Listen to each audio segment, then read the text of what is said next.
The first ever Belize Investment Summit was officially declared open today on Ambergris Caye. The two-day event has a lineup of over 20 presentations, plus a business-to-business meeting segment and various exhibitions.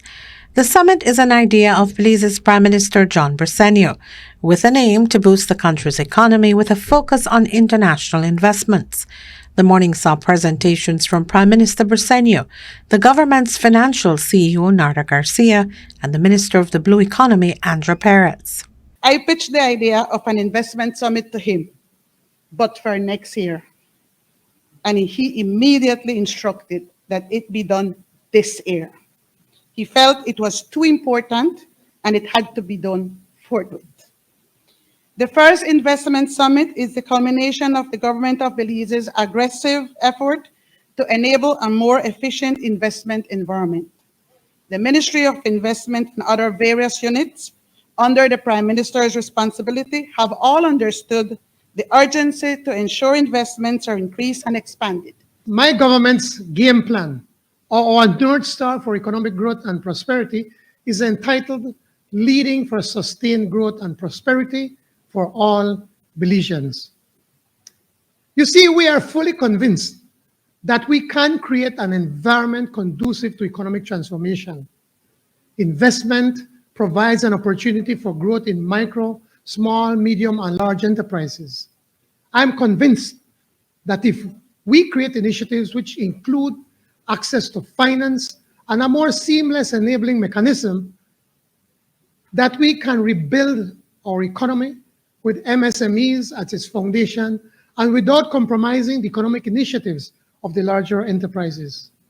This first-of-a-kind summit is being hosted under the theme, Belize Open for Business. And I know some of you may be asking, why open for business? Aren't you always open for business? Well, the answer is simple. The COVID-19 pandemic has negatively affected economies worldwide. And for developing countries like ours, it is no different. Our government's response is crucial. For this reason, Cabinet is focused and our approach is all in. It's all hands on deck.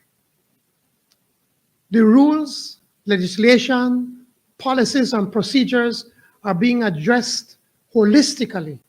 And today we are closer to developing a national investment policy and strategy. On the heels of a successful mission to the International Climate Change Summit in Glasgow, Scotland, my team and I have returned from COP26 ever more convinced that indeed Belize is that blue golden child in the region, and I dare say the world. Hail for the effective management of our blue resources and their associated ecosystems, we recognize the great potential that exists in our conservation targets to catapult our blue economic development and strengthen our climate change resilience. As talk of blue bonds, blue carbons, blue tourism, and blue capital abound at all levels, we can all now agree that the future of Belize is looking bluer by the second. But lest I be accused of being too blue, let me assure you all that Belize is definitely open for business in many other areas as well. Agriculture is open for business. Tourism open for business. Our export services are open for business. Manufacturing is open for business. Offshore outsourcing, among many others, are open for business. A special invite for this summit was extended to former Prime Minister of Canada, the Right Honorable Stephen Harper. PM Harper served a 9-year term from 2006 to 2015 and later dove into multiple international businesses whilst establishing a global consultancy firm. His presentation focused on several aspects of the global economy, coupled with some advice for Belize's government. I want to congratulate the government here for being seized with this issue and for renegotiating its debt structure early and proactively. Congratulations, Prime Minister. That was great work.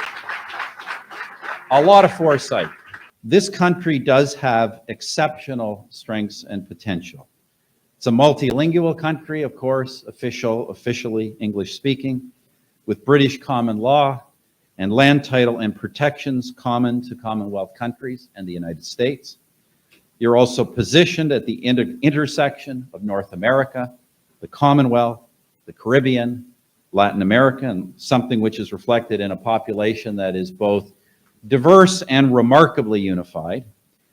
And of course, you have abundant natural beauty, a diversified resource export base, including some value-added sectors in agriculture, all with a stable, democratic, uncomplicated political system, a stable currency, and you have had a pretty positive policy environment. Low taxes, which is something, by the way, that always, always matters, including no capital gains tax. Taken together, that is a pretty impressive list of strengths. Now, I'll just add one thing to that. I had set in an original draft and a very high position in terms of ease of doing business. The truth of the matter was that was true until recently, until a few years ago. It was very high and it has sunk, as the Prime Minister mentioned, but now it is turned around, and that is why you're saying Belize open for business. Well, that's a great change. Day one of the investment summit ends at 6 o'clock this evening with a business-to-business matchmaking session. The meetings and sessions are taking place at the Grand Caribbean Resort and resume at 9 o'clock Thursday morning. Reporting for Love News, I am Renee Trujillo.